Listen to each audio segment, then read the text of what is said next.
The vault door was already open when Cale Drennan arrived, which meant someone had beaten him to it. He pressed his spine flat against the corridor wall and killed his headlamp. The darkness of the derelict was absolute. No emergency strips, no standby indicators, nothing. The Tessarine survey frigate Andreth Vale had been dead for 40,000 years, drifting in the gravitational eddy between the Surith binary pair, and every powered system aboard had exhausted its reserves so long ago that even the decay signatures had flatlined. The Salvage Guild's initial scan had classified the wreck as inert. No energy readings, no atmospheric hazard, no value beyond scrap alloy and whatever curiosity a museum might pay for corroded hull plating. Cale had known better. He had spent 11 months reading auction house whispers and decrypting fragment logs from a Paleshy fence who owed him 2 favors, and what he had pieced together was enough to make him mortgage his ship, bribe a docking inspector on Calyx Station, and fly 3 days into empty space to reach a wreck that the rest of the salvage community had written off as junk. The Andreth Vale was not junk, it was a reliquary. And someone else knew it. He drew his scanner from his belt and thumbed it to passive mode. No active ping, just ambient read. The display painted a pale green wireframe of the corridor ahead, curved walls plated in something denser than standard hull composite, structural ribs spaced at intervals that suggested a vessel built for endurance rather than speed, and 20 meters forward, the vault door. It was a massive thing, 3 meters tall and 2 wide, set into a bulkhead that was visibly thicker than the surrounding structure. Its surface was covered in script characters that had been pressed into the metal when the metal was still liquid, 40 millennia ago. The script caught no light because there was no light, but the scanner's wireframe rendered the characters as faint topographic ridges, and Cale could see that the door had been cycled recently.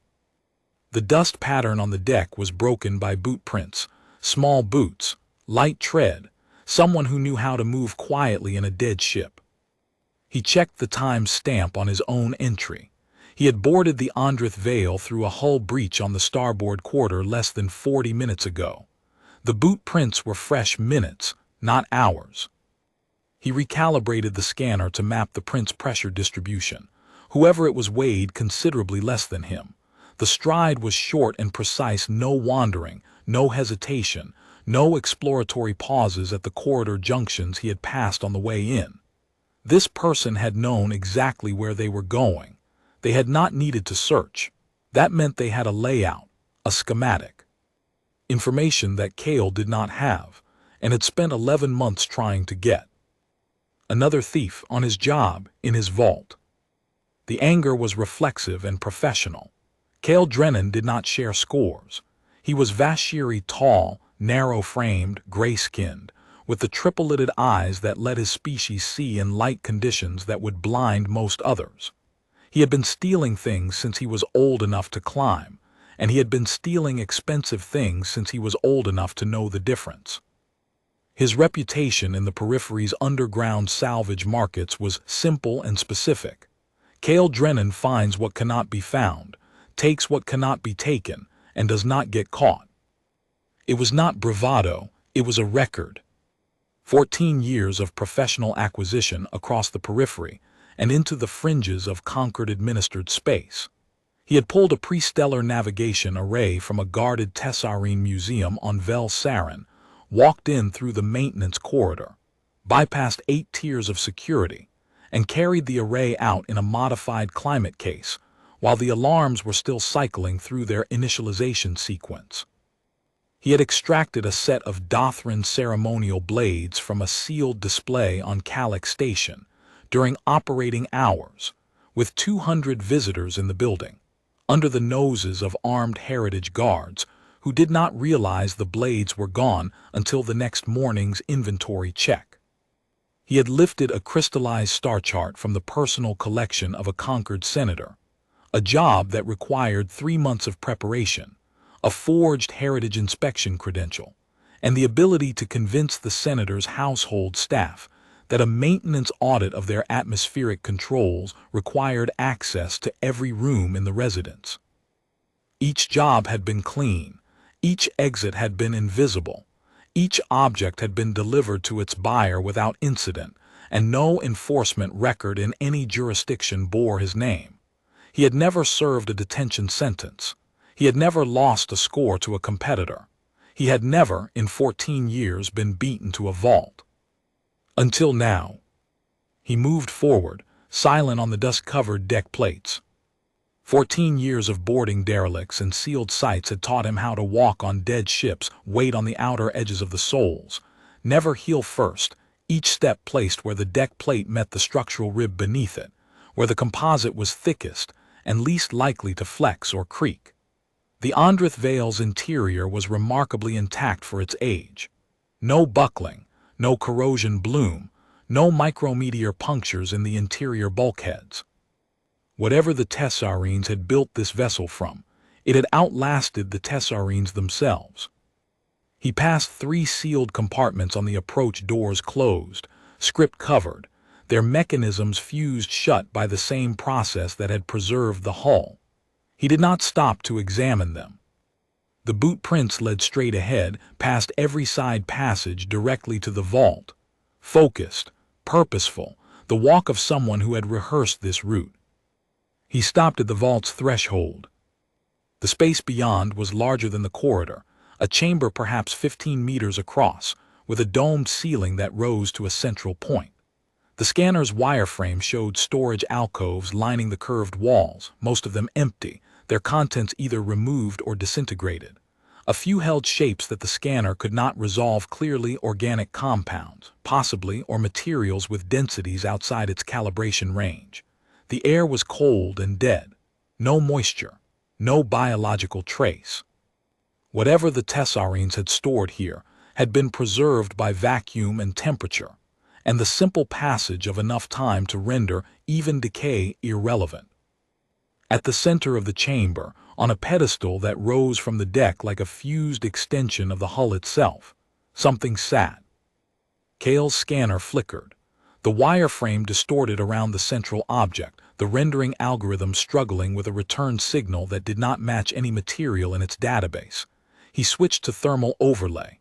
The chamber was uniformly cold 9 degrees above absolute zero, consistent with a hull that had been absorbing nothing but background radiation for 40,000 years, except the object on the pedestal. The object was warm, not hot, not radiating, just present. A thermal signature that should not exist in a ship this dead, as steady and patient as a heartbeat in a body that had stopped breathing.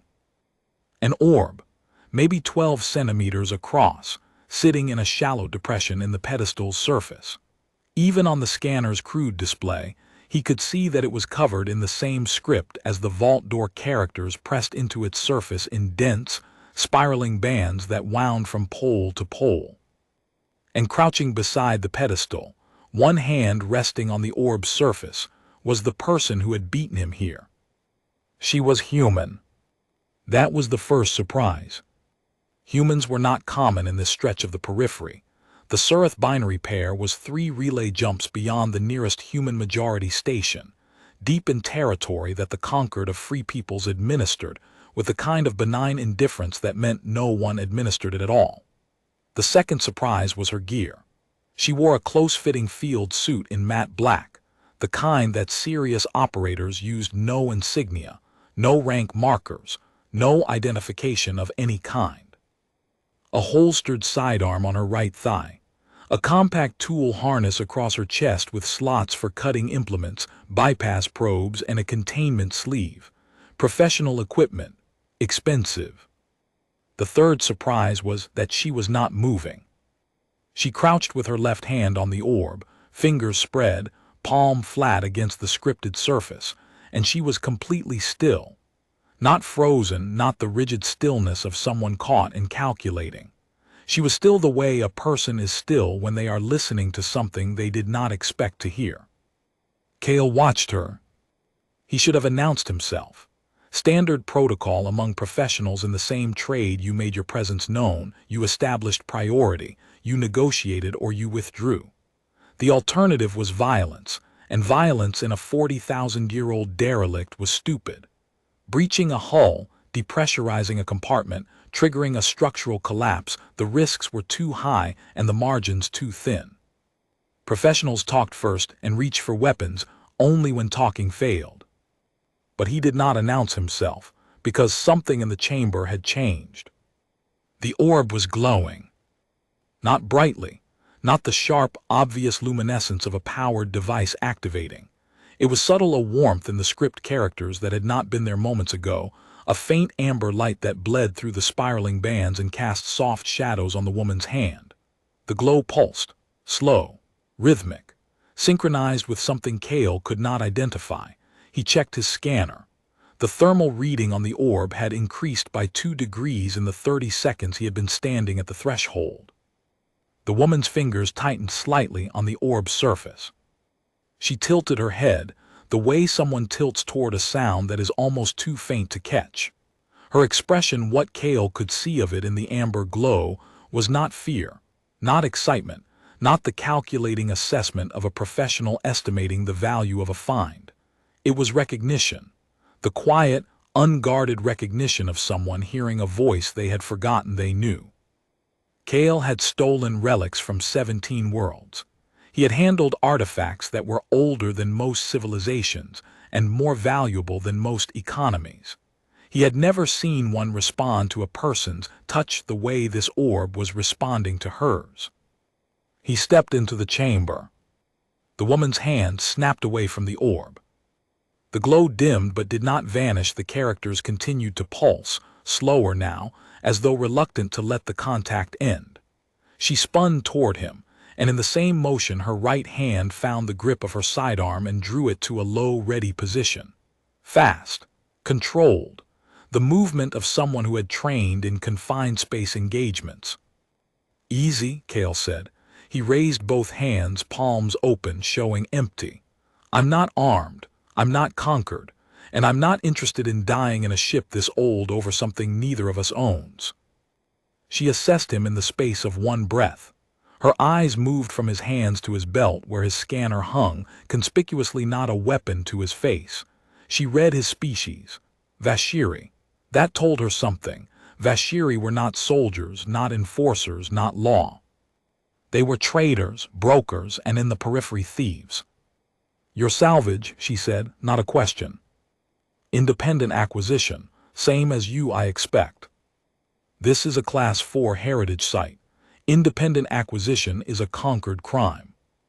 "So is whatever you were doing with your hand on that orb." A beat of silence. The orb pulsed between them, amber light washing the pedestal in soft waves. "Who sent you?" she asked. "No one sends me, I find my own work." He lowered his hand slowly. "Cale Drennan, I've been tracking the Andrith Vale for almost a year. I expected to be alone." "Marin Salk," she said, after a pause that told him the name might not be real. She did not holster the sidearm. "And I've been tracking it for longer." "Then you know what the Andrith Vale was."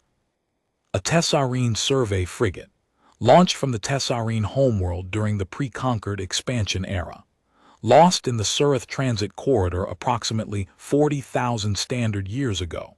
Listed as destroyed in the initial Concord Wreck census, then reclassified as missing when the debris field they attributed to it turned out to be a different vessel." "That's the public record. What do you actually know?" Marin Salk studied him. The sidearm stayed at low ready, but her trigger finger was indexed along the frame, ready, not committed. She was weighing him, not as a threat, as a variable.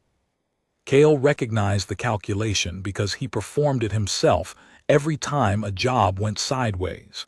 Is this person useful enough to keep around, or dangerous enough to remove? "The Andrith Vale was not a survey frigate," she said. "It was a reliquary, a vault ship. The Tessarines built it to carry something they could not store on any inhabited world, something that predated their own civilization by a factor they refused to record in their official archives. The survey designation was a cover story.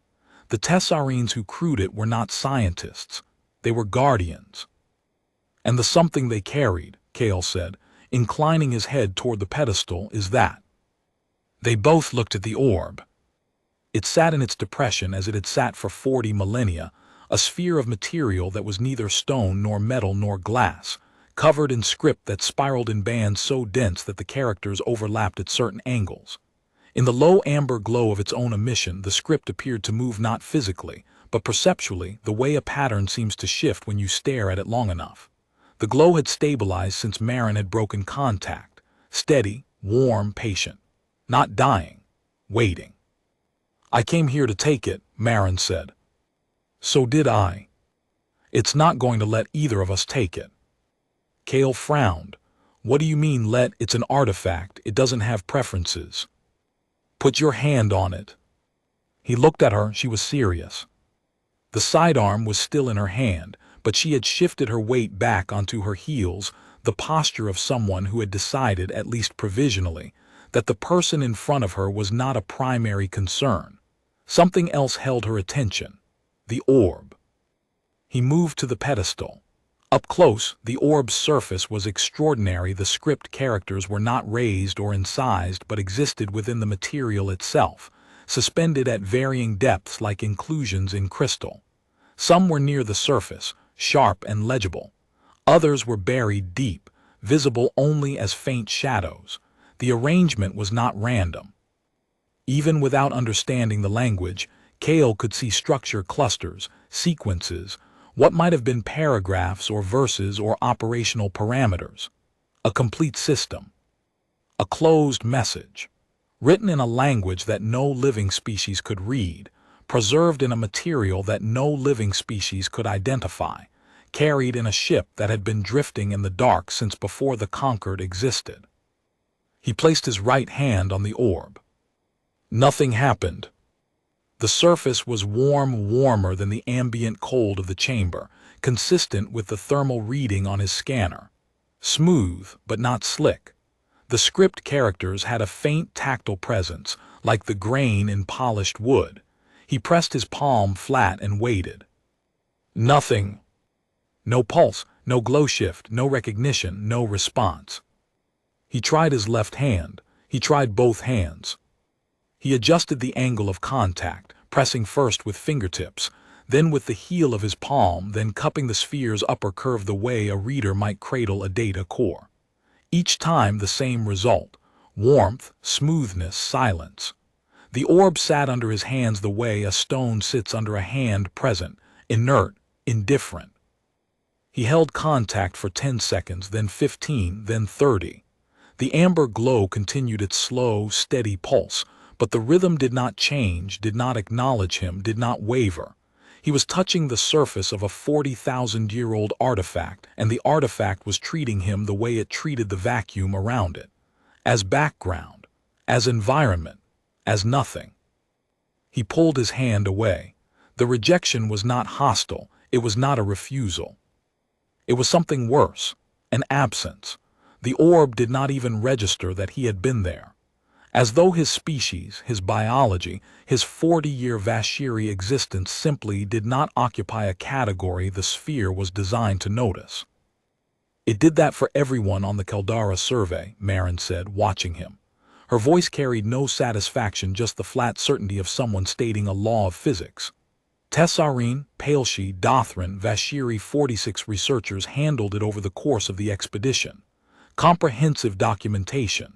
They tried bearskin contact, gloved contact, electrostatic stimulation, harmonic resonance probes, genetic sample exposure. One researcher, a Tessarine biologist named Ril Vasson, spent 3 consecutive days sitting beside it with her hand on its surface, logging observations every 15 minutes. 3 days, 72 hours of continuous contact. Nothing. The orb registered her presence the way a mountain registers a raindrop. They brought it aboard their research vessel with full containment protocols, ran every test in the Concord materials database, and spent 3 years trying to provoke a response. They exposed it to radiation across the full electromagnetic spectrum. They subjected it to vacuum, pressure, heat, cold, and chemical baths. They played it recordings of every known language in the Concord archive. Nothing. The orb was warm and it was scripted, and it was made of something nobody could identify, and that was all. It sat on their examination table like a paperweight. You've read the Caldara files. I've read everything. The Caldara files, the Tessarine reliquary manifests, the sealed Concord heritage reports that were classified after the survey ended. I've spent 4 years on this. 4 years for a paperweight. For the only artifact in the Concord's heritage database that has a biological lock. Cale went still. Biological lock. The term was old, pre-concord old, from a period of archaeological theory that most modern scholars considered speculative at best and mythological at worst. It referred to an artifact that was keyed to a specific biological signature, a species, a lineage, possibly even an individual, an artifact that would respond only to the right hands. The concept had been debated in academic circles for centuries, always dismissed as a projection of cultural mythology onto inert objects. No verified biological lock had ever been documented. When the Caldara survey ended, Marin continued, the orb was returned to the Andrith Vale and the wreck was resealed under heritage protocol. Case closed. But the lead researcher, a Tessarine named Ohen Tal, filed a dissenting appendix to the final report. It was classified immediately. I found a fragment of it in an auction house data cache 3 years ago. What did it say? It said that the orb script included a recurring character cluster that appeared 61 times across its surface. The cluster did not match any known Tessarine glyph sequence, but it did match exactly, character for character, a glyph sequence that had been found on 4 other pre-concord artifacts, all of them recovered from sites that predated the Tessarine civilization by tens of thousands of years. Sites that were not Tessarine. Sites that were not any known species. What was the glyph sequence? A species designation, a name. Whatever civilization built these artifacts, the orb, the 4 matching sites, they had a word for something, a people, a lineage.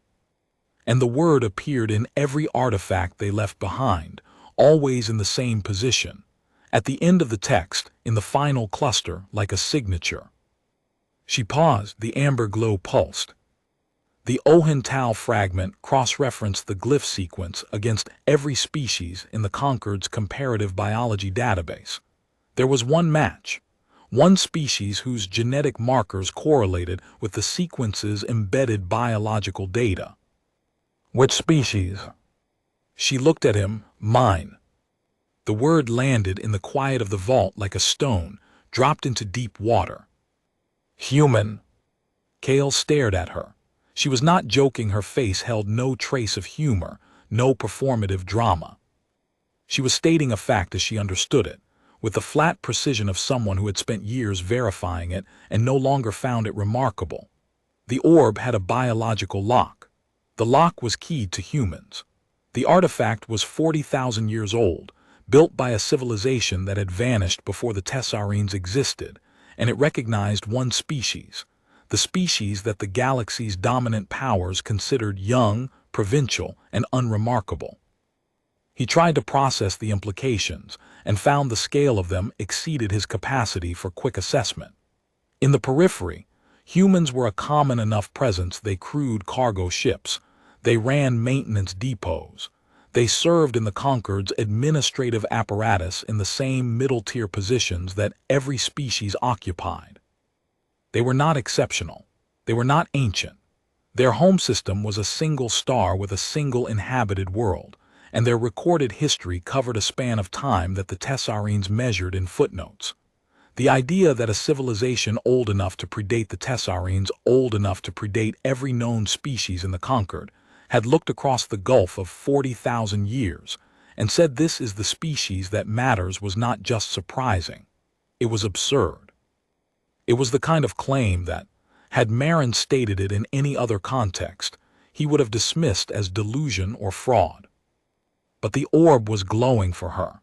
The orb had refused 46 researchers, refused 3 years of systematic testing, refused every species that had ever touched it, and it was glowing for her. "That's why it responded to you," he said. "That's why it responded to me." He looked at the orb. The amber glow pulsed in its unhurried rhythm, and for the first time he noticed that the pulse was not uniform. The light was brighter on the side nearest Marin, not dramatically, not a searchlight finding its target.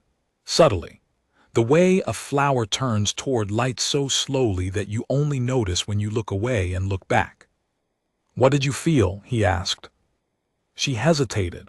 Not out of distrust, he could see that the decision to share had already been made. She hesitated because the words were difficult. "A pulse," she said, "low, steady. Like a heartbeat, but not mine, slower, deeper, as though whatever is running inside that sphere has been counting time since before my species learned to stand upright." And she stopped, started again. "And a name, not audible, not words, a pressure behind my sternum that carried meaning the way a note carries a melody. I cannot translate it, but I know what it meant." "What?" "It meant I am known." Cale Drennan had been in the acquisition trade long enough to develop a professional immunity to sentiment. Artifacts were objects. Objects had value. Value was extracted, transported, and converted into currency. He had held a Tessarine navigation crystal that had guided a fleet across 3,000 light-years of uncharted space, and had felt nothing but its weight relative to the padded slot in his transport case. He had lifted Dothran blades that were considered sacred by an entire species, and had calculated their resale value before his hands were warm from carrying them. The romance of ancient civilizations and sleeping wonders and objects that remembered their makers, that was for academics and mystics, and people who did not have to pay docking fees. He had built his career on the principle that everything was merchandise, everything had a price, and nothing in the galaxy was so sacred that it could not be placed in a shipping container and sold to the right buyer. The principle had never failed him. In 14 years, no artifact had ever given him a reason to question it. Relics were relics. They did not care who held them. They did not choose. They did not prefer. They sat in whatever container or display case or vault they were placed in and waited for the next hand, and the hand that came was always interchangeable with the hand before it. But standing in the vault of the Andrith Vale, watching the amber light turn toward Marin Salk the way a compass needle turns toward north, he felt something shift in the architecture of that principle. Not collapse, not conversion, but a hairline crack, fine as a thread, running through the foundation. Because the orb was not merchandise. It was not even an artifact in the way he understood artifacts. It was a message, written in a language no one alive could read, preserved in a material no one alive could name, carried in a ship that had drifted for 40,000 years through absolute darkness, and it was addressed to her. Not to the Tessarines who had built the ship, not to the Concord that had catalogued it, not to any of the 46 researchers who had handled it during the Caldara survey, not to him, to her, to a human. "You can't sell that," he said. Marin turned to him. "I know. I don't mean you shouldn't. I mean you can't. Rosh Kalun, whoever you're running the delivery for, they'll take it, scan it, find nothing, catalog it as an anomalous material curiosity, and lock it in a display case. The lock won't engage for them. Whatever that orb is broadcasting, whatever name it is waiting to say, it will sit in their collection the way it sat on the Caldara examination table. Dead, silent, waiting." "I know," she said again. "I knew before I touched it. I was going to take it anyway." "And now?" She did not answer immediately. She looked at the orb, the warm amber pulse, the spiraling script, the patient, ancient, impossibly directed attention of an object that had outlived every civilization that had ever tried to understand it. She looked at it the way people look at a door they have been trying to open their whole lives and have just realized was never locked. "I don't know," she said. "I came here to steal something, and it turned out to be waiting for me. I don't know how to process that. I've been in this trade for 9 years. I've taken things from tombs and vaults and sealed collections on 20 worlds. I've never had the thing I was taking tell me who I am." Kale studied her. The amber light played across her face, strong features, mid-30s, the kind of bone-deep fatigue that came from years of living on the margins. Her field suit was well-maintained but old, patched at the left elbow, the chest harness's buckle replaced with a non-standard clasp, the sidearm's holster worn smooth by 1,000 draws. Her tools were professional but not new. The data pad she used for script comparison had a cracked screen protector and a battery pack that was duct taped to its back. She was, he realized, very much like him, someone who had chosen a profession that required intelligence, nerve, and a willingness to exist outside the structures that respectable people relied on. Someone who lived by their wits and their hands and their ability to read a room before it read them. She was also, he noticed with a thief's eye for detail, carrying a personal item that did not belong in a field kit, a thin chain around her neck, disappearing into the collar of her suit. Not jewelry, not a comm device, something private, something she wore close to her skin, the way people carry things that matter to them in ways they cannot explain to others. And now the room was reading her, and she did not know what to do with it. "We should scan the pedestal," he said. She blinked. "What?" "The pedestal. The orb has been sitting in that depression for 40,000 years. If the depression is part of the system, if the pedestal is a reader, a resonance amplifier, a trigger mechanism, then removing the orb from it might change the response. Or kill it. We should understand what we are looking at before either of us decides what to do." It was a practical suggestion. It was also, he admitted to himself, a stalling tactic. He did not want to leave the vault. He did not want to stop watching the amber light pulse toward this woman as though she were the only real thing in a ship full of dead relics. He wanted to understand. For the first time in 14 years of acquisition work, the object in front of him was more interesting than its price. And the unfamiliarity of that feeling was unsettling in a way that made him want to stay until he had named it. Marin holstered her sidearm. The gesture was deliberate, a declaration of truce, professional to professional. She reached into her harness and pulled out a secondary scanning tool smaller than his, older, with a hand-modified antenna array that looked like something an engineering student would build from salvage parts. "I built it myself," she said, catching his look. "Standard scanners don't have the sensitivity range for pre-concord materials. This one does." "What did it cost you?" 3 months of calibration and a Tessarine signal processing textbook I stole from a university library. A faint smile, the first one. "We all steal what we need." "Fine, scan the pedestal. I'll cross-reference the whole structure. You run the script comparisons." They worked in silence for 20 minutes, the amber glow providing enough light to see by, the dead ship creaking faintly around them as though adjusting to the presence of living bodies for the first time in 40 millennia. Kale's scanner confirmed what the wireframe had suggested. The pedestal was not a separate component installed in the vault floor. It was part of the hull, structurally continuous with the deck plating, the bulkheads, and the corridor beyond. As though the ship had been built around it or grown from it. He ran a density scan on the pedestal's core, and the numbers climbed past the top of his scanner's reference library, denser than neutron-compressed alloy, denser than anything manufactured by any civilization in the Concord's records. The dense material extended downward through the deck into the ship's structural keel, and from the keel it branched outward through the hull in thin filaments that his scanner could barely resolve. A root system.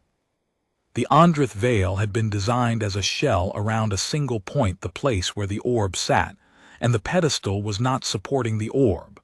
The pedestal was the orb's continuation. Ship and sphere were a single organism. He scanned the storage alcoves along the walls. Most were empty, but 3 contained residual material. A thin plate of what might have been crystallized data medium, crumbled to fragments. A sealed cylinder made of the same unidentifiable material as the orb, smaller, cold, and inert. And in the deepest alcove, furthest from the vault door, a set of 5 impressions in the shelf surface, hand-shaped, fingers splayed, pressed into the material the way the orb's depression was pressed into the pedestal. 5 hands, 5 sizes. None of them human, none of them matching any species Cale had seen in the Concord's comparative biology index. The builders had left their handprints. 5 individuals from a species that had lived and worked and created, and then vanished so completely that not even their bones survived. Marin, meanwhile, had positioned her modified scanner at 3 different angles around the orb, and was correlating the results on a compact data pad, running the orb's script against a database she had compiled over 4 years of research. The amber glow provided enough light to work by, and the script, pulsing gently, cycling through its spiraling bands, seemed almost to lean toward her screen, as though curious about its own translation. "The recurring cluster," she said, not looking up. "The species designation. I can isolate it now. It appears 61 times exactly as Ohin Tao reported, but there's a secondary cluster that he missed or that wasn't visible during the Caldara survey." "Wasn't visible." "The orb script has depth. Some characters are near the surface, some are buried. During the Caldara survey, the orb was inert, no glow, no pulse. The deep characters would have been invisible without active emission. Now that it's lit," she held her data pad close to the orb's surface, "I can see a second layer, characters that only appear when the orb is active." Cale moved to her side. In the amber glow, the orb's surface was a landscape of light and shadow, the shallow characters bright and sharp, the deep ones emerging from beneath like shapes rising through water. The secondary cluster Marin had identified was a sequence of 7 characters, repeated in pairs throughout the deep layer, each pair bracketing a section of the primary text like punctuation. "What does the secondary cluster correspond to?" he asked. "I don't know. It's not in any database I have, but its position in the text structure is consistent with a proper noun, a name, a title, a designation. Whatever the primary text says, the secondary cluster is what it's saying it to." "A name," Cale said slowly. "The primary text is a message. The secondary cluster is the recipient." "Yes. And the recipient is written in characters that only appear when a human touches the orb. The message has an addressee. The addressee is locked behind a biological key, and the key is human." They stared at the orb. The amber light pulsed, steady and patient, and in the spaces between pulses Cale Drennan felt the last structural beam of his professional detachment begin to bend. He was not a man given to awe. He was a thief, a pragmatist, a person who had learned early that the galaxy did not reward reverence, it rewarded speed, cunning, and the willingness to take what was available before someone else took it first. He had walked through ruins that other people found sacred and seen only inventory. He had held objects that other people called priceless and calculated their shipping weight. But this was not inventory. This was not merchandise. This was a letter, sealed in a bottle, dropped into the dark between stars 40,000 years ago by a civilization that no longer existed, addressed to a species that, at the time of writing, might not have existed yet. The scale of it, the patience, the faith, the terrifying specificity of a message that waited longer than most species survived, for one particular set of hands to open it, defeated his detachment the way a river defeats a stone. Not by force, by time, by the sheer, grinding, cumulative weight of being older than everything he had ever stolen. "Marin," he said, "pick it up." She looked at him. "You heard me, pick it up.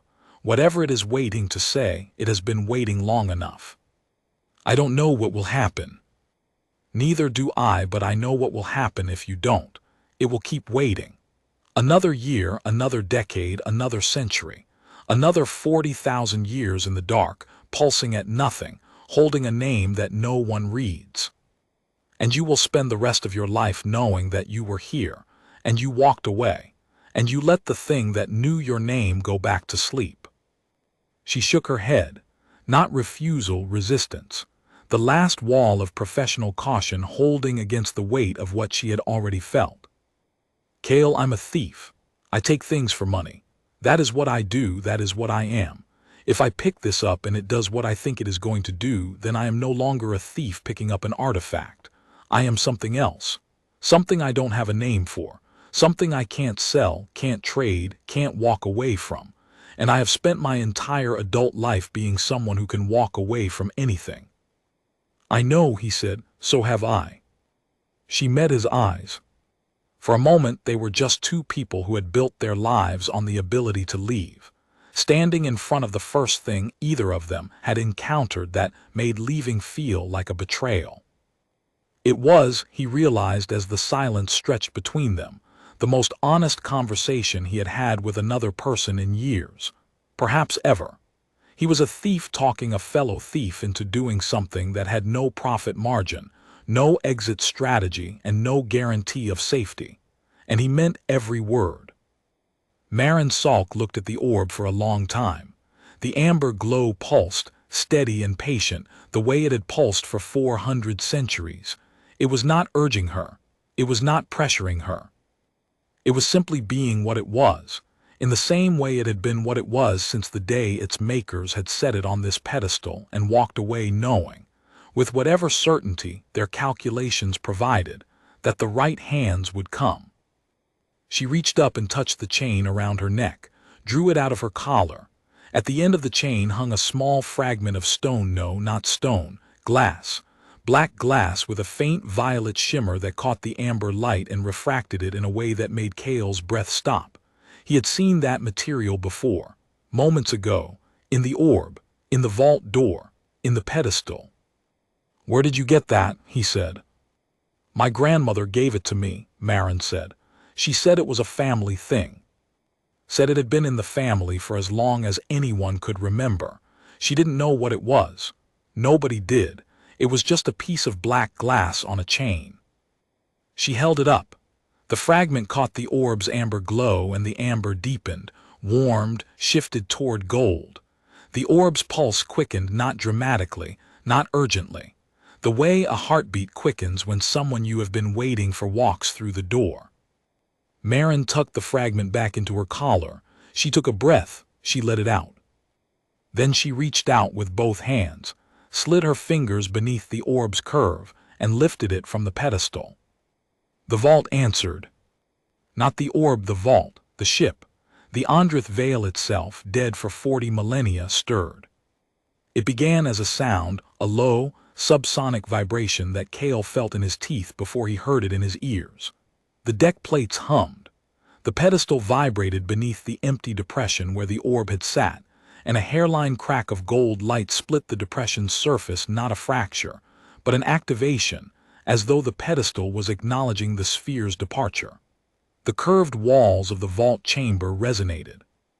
Storage alcoves flared. The crystallized data fragments in the first alcove dissolved into sparkling particulates that drifted upward and hung in the air like a slow-motion detonation of light. The sealed cylinder in the second alcove began to hum at a frequency that made Cale's teeth ache.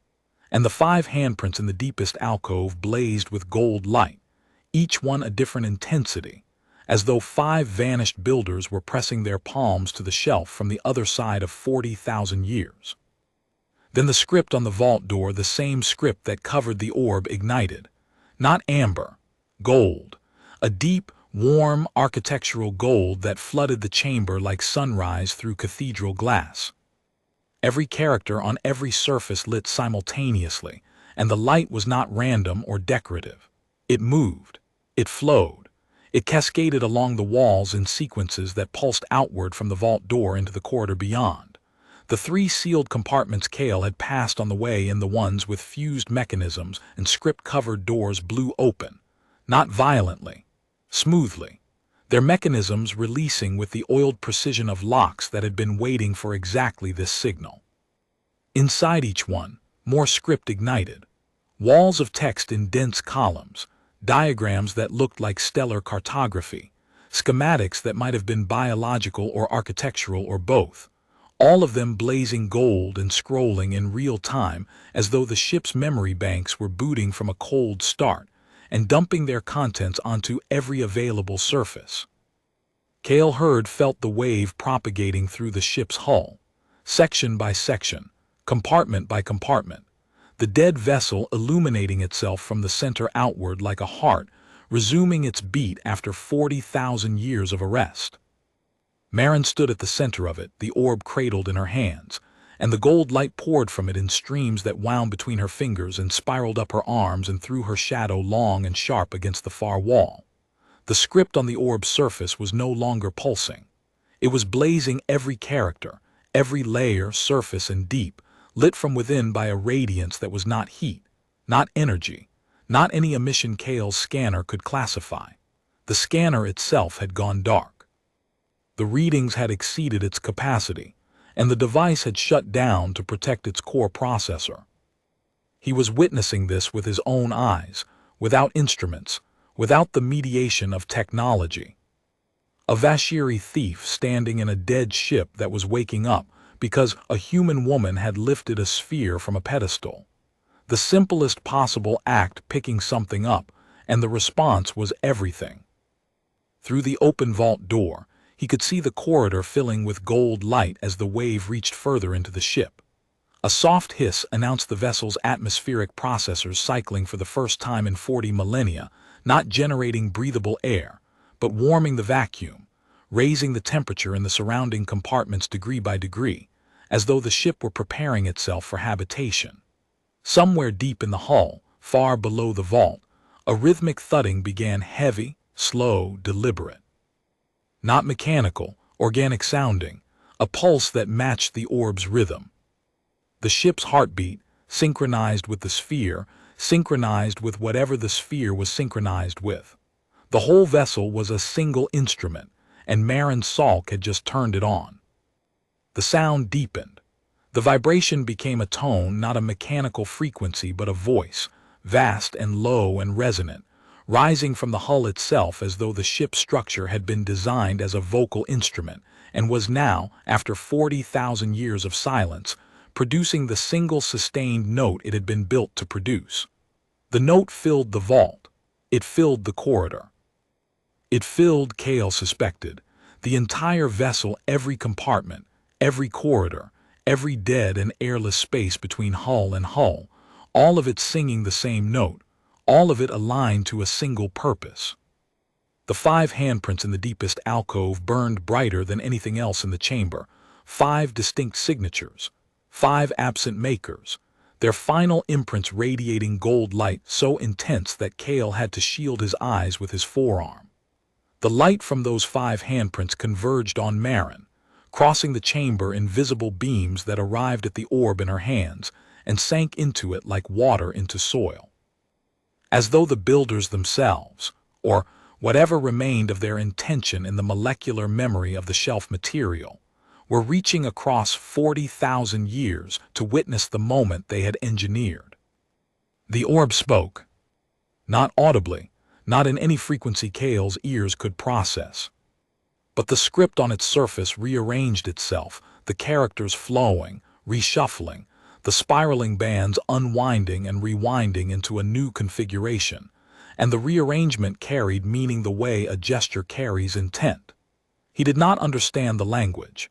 He could not read a single character. But the structure of the rearrangement, the emphasis, the rhythm, the weight given to certain clusters communicated something that bypassed language entirely and landed in his comprehension as directly as a hand on his shoulder. It was saying a name. Marin's face had gone still, not blank present, deeply present, more present than anyone Cale had ever seen. Her eyes were open, but she was not looking at the orb in her hands. She was looking through it at something beyond it, at a depth of meaning that the gold light was only the surface of.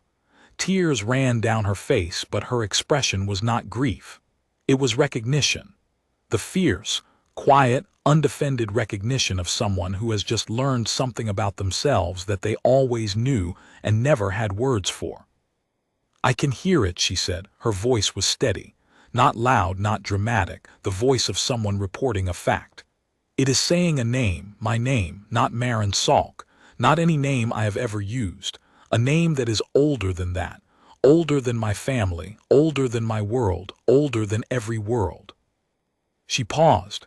The gold light brightened as though responding to her attention. "And it is not just saying it now. It has been saying it since before I was born, since before my species existed. The orb has been speaking this name into the dark continuously for 40,000 years. The pulse we detected, the thermal signature, the fluorescence, the thing the Caldara team measured and could not explain, that was the name. Repeating, waiting. 40,000 years of saying one word into empty space over and over, trusting that eventually the right ears would arrive." The gold light blazed. The script on the vault walls reached a configuration that even Kale could see was terminal, a final arrangement, a completed statement. The characters locked into place and held. The subsonic tone resolved into a chord that was not music, but carried the same mathematical inevitability as music, the same sense of elements arriving at their only possible destination. And then in the silence after the chord, Kale heard the name. Not with his ears, with something deeper. The orb's emission crossed a threshold that his Vashiri neurology could process only as a direct imprint, a word shape pressed into his awareness the way a seal is pressed into wax. 7 syllables, a title, a designation that did not translate into any language he knew but whose meaning was immediate, absolute, and devastating. Architect of the unbroken line. The 7 syllables settled into his awareness like anchor bolts driven into bedrock. He understood none of the language. He understood all of the meaning. The word shape carried its own definition not as translation, but as direct cognition, as though the builders had encoded the concept so precisely that comprehension was not optional. The architect was not a title of authority. It was not a rank or an honor or a reward. It was a statement of structural fact, that the person holding this sphere occupied a position in the mathematics of the galaxy's development as fundamental and as non-negotiable as a keystone in an arch. Remove the keystone and the arch falls. Remove the architect, and whatever the builders had been constructing across 40,000 years of patient engineering would collapse into incompletion. The orb was naming Marin Salk, not as an individual, as a representative, as a member of a species that had been anticipated, designed for, accounted for in the engineering of this vessel, and this message 40,000 years before her species had discovered fire. The architect was not a person, it was a role, a function, a position in a plan so old and so vast that the civilizations Kale had spent his career robbing were footnotes in its margin. The orb was telling Marin Salk that her species had been expected, that whatever civilization had built this sphere and this ship and the 4 other matching artifacts scattered across the pre-concord galaxy had known that humans would come, had known when, had known what they would be, had written them into the foundational text of their greatest works not as a hope, not as a prophecy, but as a structural element, a keystone.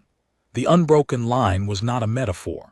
It was a description, a species that would endure, a species that would arrive, a species that the builders had trusted to carry forward whatever the orb contained, because they had calculated 40,000 years in advance that humans would be the ones still standing when the message was finally read. Kale Drennan sank to one knee on the deck of the vault, not because he chose to, because his legs made the decision for him, the way legs make decisions in the presence of something that exceeds the body's capacity to remain standing. He was a thief. He had spent his adult life taking things that did not belong to him from places that did not want to give them up. He had never knelt to anything. He was kneeling now. "Marin," he said, his voice was rough. "The secondary cluster, the name it was holding behind the biological lock, that's the designation, isn't it? architect of the unbroken line. She nodded. The tears had stopped. Her face in the gold light was calm, not serene, not beatific. Calm the way a load-bearing wall is calm. Something fundamental in her understanding of herself had shifted, and she was absorbing the weight without flinching. "It's not just a name," she said. "It's an instruction. The primary text, the message on the orb's surface, is a blueprint. I can't read the characters, but I can feel the structure. It's architectural. It describes something that was meant to be built. Something that was started 40,000 years ago and was never finished, because the builders knew they would not survive long enough to complete it. They designed the plans. They encoded them. They locked them behind a key that would only open for the species they calculated would arrive in time to finish the work." "What kind of work?" "I don't know yet. The orb is still talking, transmitting. I can feel the data moving, but it's not a download. It's not a transfer of information from the orb to me. It's a resonance. The orb is synchronizing with something in my biology, something that was always there, always latent, always waiting for this specific signal to activate." Kale's scanner remained dead. Marin's modified scanner was dead too, both devices overwhelmed by an emission spectrum they had never been built to measure. The ship's gold illumination had stabilized, the script on the walls still blazed, the subsonic chord still hummed through the hull. The crystallized data fragments from the storage alcove still drifted in the air like a suspension of tiny stars. But the initial surge had passed, and the vessel had settled into what felt like a steady operational state. As though the Andrith Veil, having completed its activation sequence, was now simply running.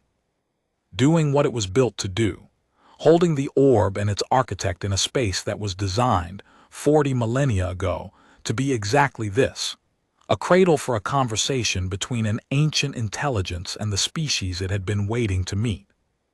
Kale looked at the chamber around him, the curved walls, the scripted surfaces, the empty storage alcoves, the domed ceiling now washed in gold light, and saw it clearly for the first time.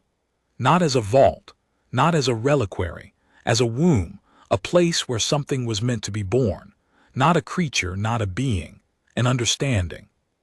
A transfer of knowledge so large and so fundamental that it required a biological key to even begin. Because the builders had known that giving it to the wrong hands or the wrong species or the wrong era would be worse than never giving it at all. They had waited 40,000 years in the dark, drifting between two stars, holding a sphere that pulsed with a patient, amber heartbeat directed at a species that did not yet exist.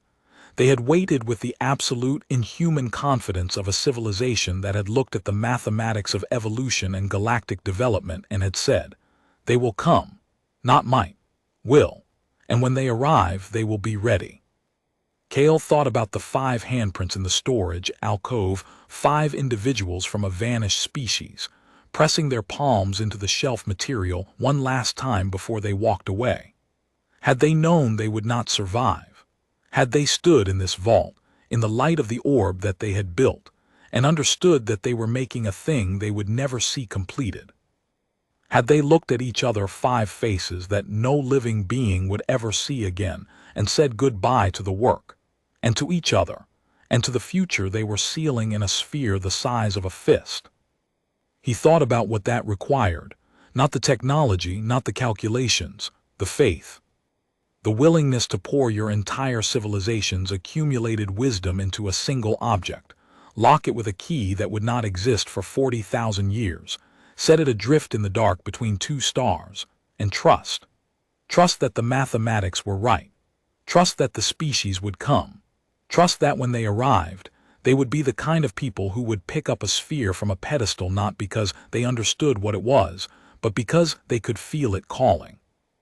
5 handprints, 5 vanished builders, and now, 40,000 years later, a human thief holding their life's work against her chest and weeping, not from grief, but from the overwhelming, impossible, devastating kindness of being known by strangers who had been dead since before your species learned to speak. Marin lowered the orb from eye level and held it against her chest, both arms wrapped around it, the way a person holds something they have recovered after a long loss. The gold light dimmed to a warm, steady radiance, not fading, settling. The conversation was not over. It was beginning. "Cale," she said. He looked up from his knee. "Thank you for telling me to pick it up." He nodded. He did not trust his voice. She looked at him, at his Vashiri frame, his gray skin, his triple-lidded eyes that had been designed by evolution for darkness and were now filled with gold light. A thief who had come to steal and had ended up witnessing something that stole the ground from under his certainties. "You could leave," she said. "Go back to your ship, report the wreck as stripped. Collect the scrap value from whatever hull plating your hold can carry and sell it at Calyx Station. Walk away with nothing that matters and pretend this didn't happen." I could. Most people would. The Caldera team did. 46 researchers, 3 years of study, and when the funding ended, they sealed the wreck and filed their reports and went home. Not one of them came back. Not one of them lay awake at night wondering what the orb's pulse meant. They treated it as a problem they could not solve, and they moved on, because that is what professionals do with unsolvable problems. "But you're not going to." He considered the question honestly. He thought about his ship, docked against the Andrith Vale's shattered starboard hull. He thought about the 11 months of research, the bribes, the mortgaged ship, the career built on the principle that everything was merchandise. He thought about Rosh Kalun and the network of buyers and the clean, profitable life he had been living before he stepped into this vault and watched a sphere fall in love with a woman's hands. "No," he said, "I'm not going to." "Why?" He stood. His knees protested. He realized, shaking a fine tremor in his hands that he could not control and did not try to. He looked at the orb in her arms, the gold script blazing against the black of her field suit, the warm light making her look like something painted on the wall of a temple. And he looked at the ship around them, alive now, humming, 40,000 years of silence broken by the simplest act in the galaxy, a person picking up a sphere. "Because I have stolen things from 17 worlds," he said. "I have broken into vaults and tombs and sealed collections. I have taken objects that were worshipped as gods and sold them to people who used them as paperweights. And in 14 years of doing that, I have never once seen an object that was worth more than what someone would pay for it." He gestured at the orb. "That is worth more than what someone would pay for it. That is worth more than what anyone would pay for anything. I don't know what it's telling you. I don't know what the builders intended. I don't know what architect of the unbroken line means, or what it will require of you, or what it will cost. But I know that I am standing in the presence of the only thing I have ever encountered in my career that is not merchandise, and I would like to stay, if you'll have me." The gold light pulsed. Marin Salk, human, thief, architect of a designation she did not yet understand, looked at Cale Drennan, Vashiri, thief, witness to a recognition that had rearranged his understanding of value, and she nodded. "Stay," she said. They stood together in the waking ship, the orb between them, the gold light filling the vault like the first morning of a world that had been waiting in the dark for 40,000 years to begin. The crystallized data fragments still hung in the air around them, drifting slowly, catching the gold light in prismatic flashes. The subsonic chord continued, deep and steady, the ship's voice finding its register after 40 millennia of silence. The sealed cylinder in the second storage alcove was vibrating now, a secondary artifact, perhaps, or a continuation of the message, or something else entirely. More things to discover, more things to understand. More work for the architect, and for whoever stayed beside her. Cale did not know if he was qualified to be that person. He did not know if a Vashiri thief with a mortgaged ship and a career built on theft had any useful role in a project that predated his species' recorded history. But qualification, he was beginning to understand, was not the criterion. Presence was. The builders had not calculated which species would be the most qualified to receive their message.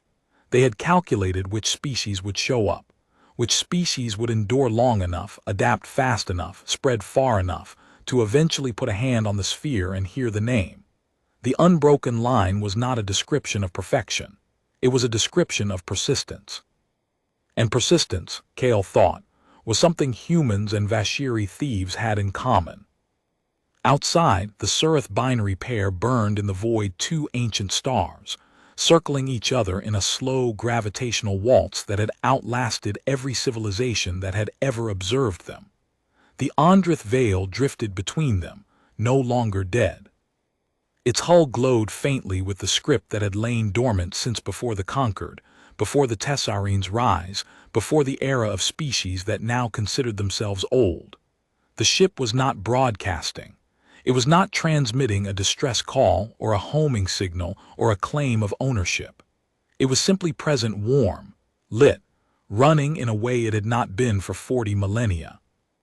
A ship built to wait, a sphere built to speak, a name held in the dark for longer than most stars burn, released at last by the hands it had been written for.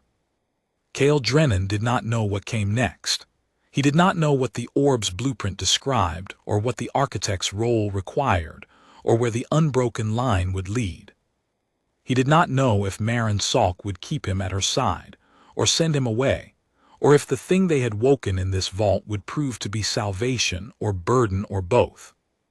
But he knew one thing, standing in the gold light of a ship that had remembered how to breathe.